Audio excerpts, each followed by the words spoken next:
It's your buddy Mike Messier. Just saw two movies tonight. For reasons I won't get into, I was wanting to see these two movies today, The Contractor and Ambulance.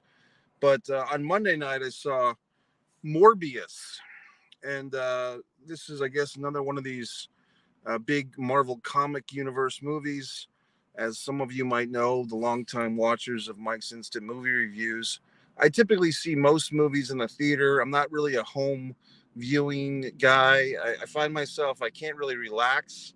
If I'm watching movies at home, I need to be in the big theater with the big sound, the big screen. And I encourage other people to go to the actual movie theater to see movies on the big screen the way they should be. Um, these Marvel comic movies tend to do pretty well at the box office. Spider-Man, of course, got tons of money. The new Spider-Man, the old Spider-Man, the Batmans. I guess those are DC movies. But this Morbius movie, um, I liked it. In short, I liked the movie. I liked the vampire element. I was not really familiar with Michael Morbius, the character or the story or anything going into this. I went in pretty cold. Like I've said before, I don't know who's reading all these comic books. I know some people are reading them, but I just can't imagine that the amount of money that these movies make from ticket goers, that there's this much people actually reading comics or graphic novels, as the kids say. But I could be wrong, and I probably am. So I like this movie.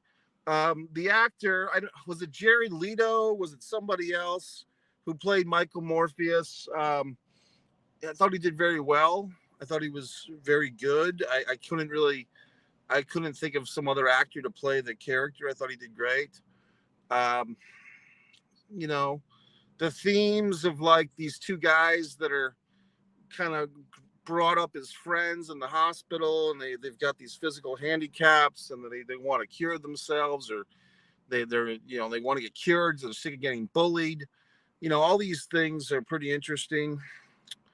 So overall, I liked the fucking movie. What can I tell you? I liked the movie. I thought it was good. I did have to. I saw this movie at Disney Springs, which is another story. Basically, Morbius I saw on Monday night. Pretty good crowd, actually. Pretty good crowd. Orlando was pretty busy that day, I have to say. Epcot Center was pretty busy.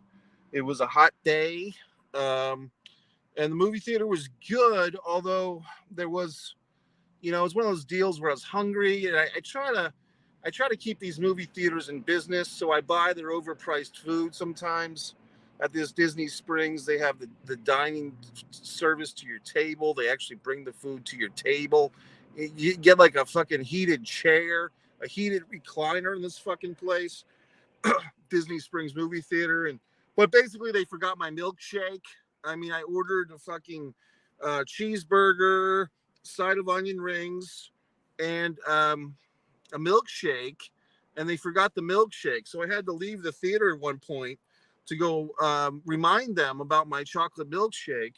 And in doing such, I probably lost a few minutes of valuable screen time because I missed an element that I kind of had to fill in with my own mind when I got back. But overall, Morbius, I do recommend it. I mean, I'd say it's one of those things where if you typically like Marvel comic movies, this is one of the better ones. This one, and I think it was Red Sonja with Scarlett Johansson. I guess it was the summer of 2021 or 20. Yeah, I guess it was the summer of 2021, the Scarlett Johansson one. And then this one I liked a lot. So I do say good, go see Morbius.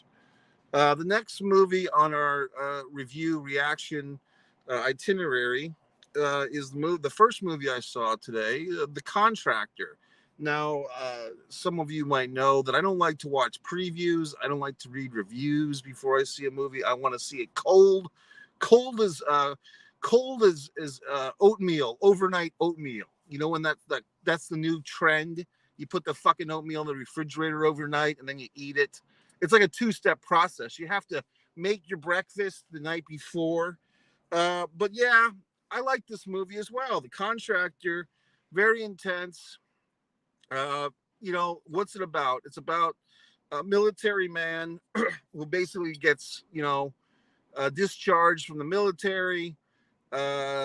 they find a reason to get rid of him. He's losing his pension. Him and his wife are now, they got a kid, of course, and they're all desperate for money. And he goes over to his buddy's house, and his buddy offers him a contracting job, so to speak, private contractor. But basically it means, we're doing some special ops, secret ops type of shit. And they get in way over their head, and the shit hits the fan. This movie was a lot of fun, and Chris Pine was the lead actor. The movie, he did great. I thought he did a great job. I was kind of, I wouldn't say confused by the movie, but the movie started off with a feeling like there was some church scenes, and I thought, oh, here we go again. Mike finds himself into another Christian film, not realizing that, but it wasn't. It just had some church elements, guilt. This guy's got some guilt. Kiefer, what a interesting name. I know one guy in real life named Kiefer, but Kiefer Sutherland. It's always like, is it Kiefer or Keither or Kiefer? But Keither Sutherland, Keither Sutherland's in this thing. I won't give away too much, but intense movie. If you, a friend of mine always talks about how he likes suspense in his movies. So if you like suspense, if you like intensity, some swashbuckling, not like pirates, but guys shooting at each other, guys trying to escape, jumping into the water. Some of the movie takes place in Berlin, Germany, of all places. I'm not sure if they actually filmed there, but it takes place there. So I really liked The Contractor. It was a pretty fucking good damn movie. Nice crowd in the audience. People were really into it. The vibe that I was getting was that people were into this movie. I was choking on some peanut M&Ms as the movie started. My throat got all scratchy because the peanut shells, like the candy shells, the peanut M&Ms were getting in my throat. Luckily, I had a beverage to wash them down. But I liked the fucking movie. The Contractor was good. What's the girl's name? Jillian something was the wife. She wasn't in it a whole lot, but she was Jillian. Was it Jillian Anderson? She used to be like a hot number. She still is, but she was kind of in the wife role. Didn't do much. Overall, though, good movie. A lot of act. I really liked it. Really intense. But no rest for the wicked, because I timed this thing perfectly. As soon as I got out of The Contractor, I moseyed on over to another theater. I did have a ticket. Yes, I bought the tickets back to back. I timed this thing perfectly. I looked at the run times of the films. The Contractor was an hour and 43 minutes. It started at 5:15. I know they're always going to, give you 20 minutes of previews in these theaters these days.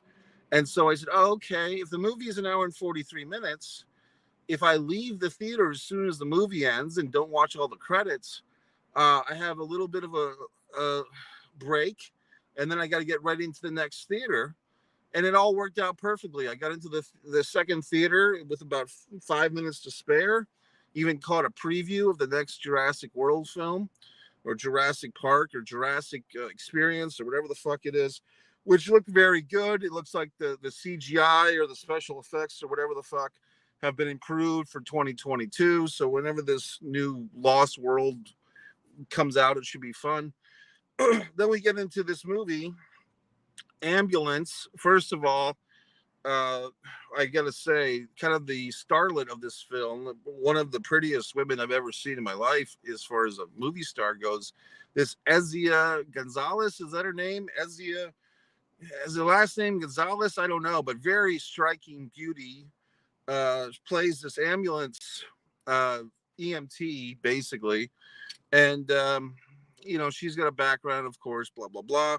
But she, kind of like Sandra Bullock in Speed, she gets caught into a web of of a bank robbery gone bad. And the bank robbery gone bad is led by Jake Gyllenhaal, who was very good in this, and his brother. Now, the joke is, oh, you guys don't look like brothers. Well, it's because it's one light-skinned fellow and one dark-skinned fellow who are brothers because they were raised together. And it's kind of unclear if maybe like Jake's, not sure if which character, like, their family adopted the other one. It seemed it's actually Jake's character was adopted by the other guy's family. But they call each other brothers, and they have a lot of love. But one's gone left, one's gone right. Which comes in later in the film when they both go left.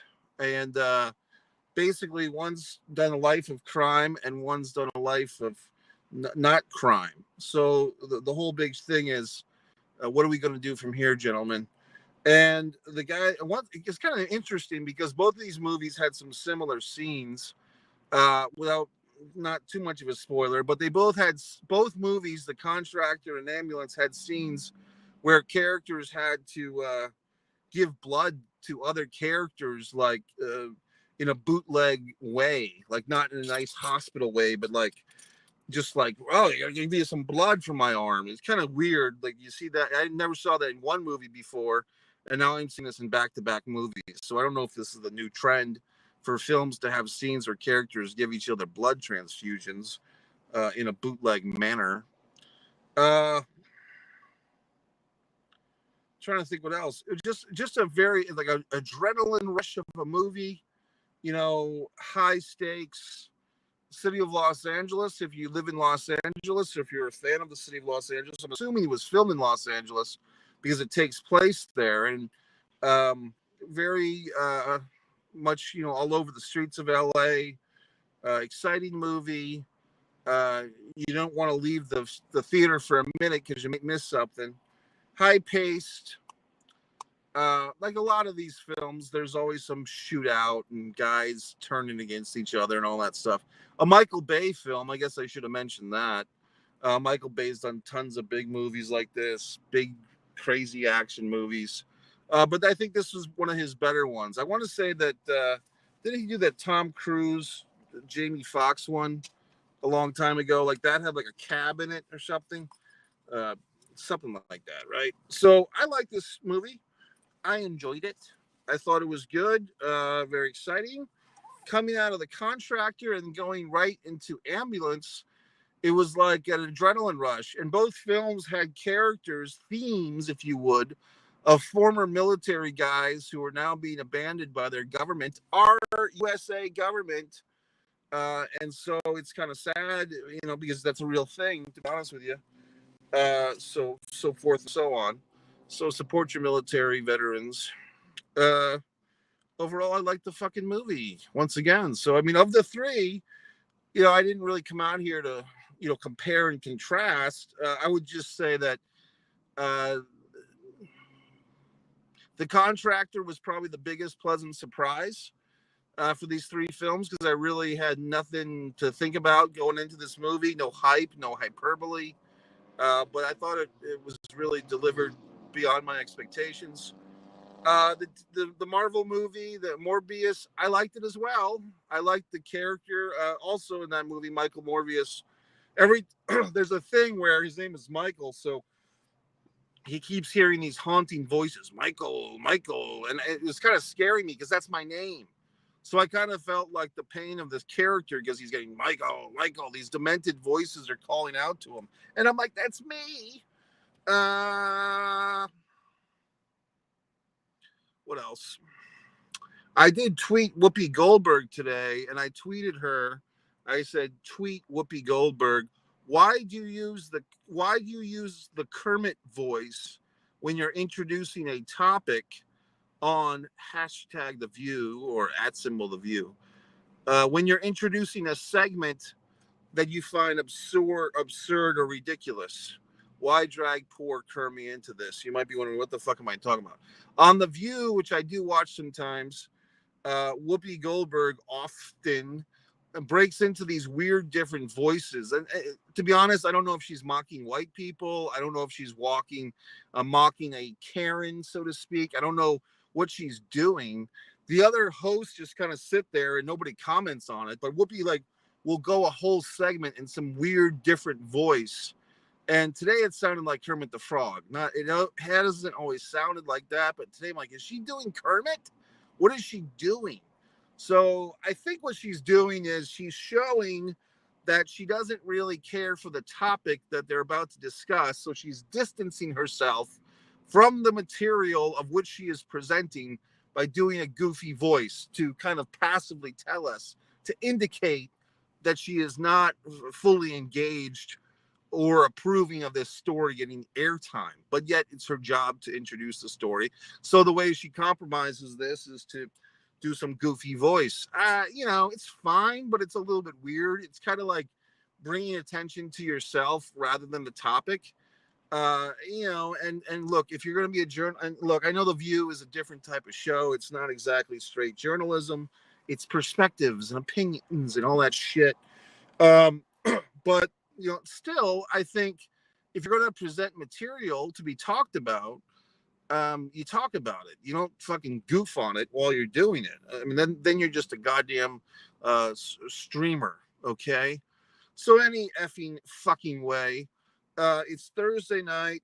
All these exciting things were supposed to be happening tonight in Jacksonville, but I just decided to go to the fucking movies, and there you have it. So the movies are over. I've seen them. I've enjoyed them. Subscribe to Mike Messier YouTube channel. Tomorrow night, I think I'm having a special premiere of a short film case show that I was on as a guest, and so on and so forth. There's plenty of videos on this channel. You've got my original film, Schtick Man, Suicide Girls Burlesque, Mikey Tears. You can be a member for only 99 cents a month. See all the material too hot for the mainstream. That's it, folks. Subscribe to Mike Messier YouTube channel. I see some more people are now tuning in as I've reached the end of this review. But if you had any comments or questions, get them in the next 30 seconds. Type away on your keypads or your whatever, your thumbs. Type your little questions or comments literally now, okay? Before I leave this situation, this streaming. I'm going to leave you. I'm going to abandon you, viewer, if you don't leave a comment. If you leave a comment, I will react to it. I will say something to correspond. Okay, now everyone just left. All right, fine. If you don't have anything to say to me, I don't have anything to say to you.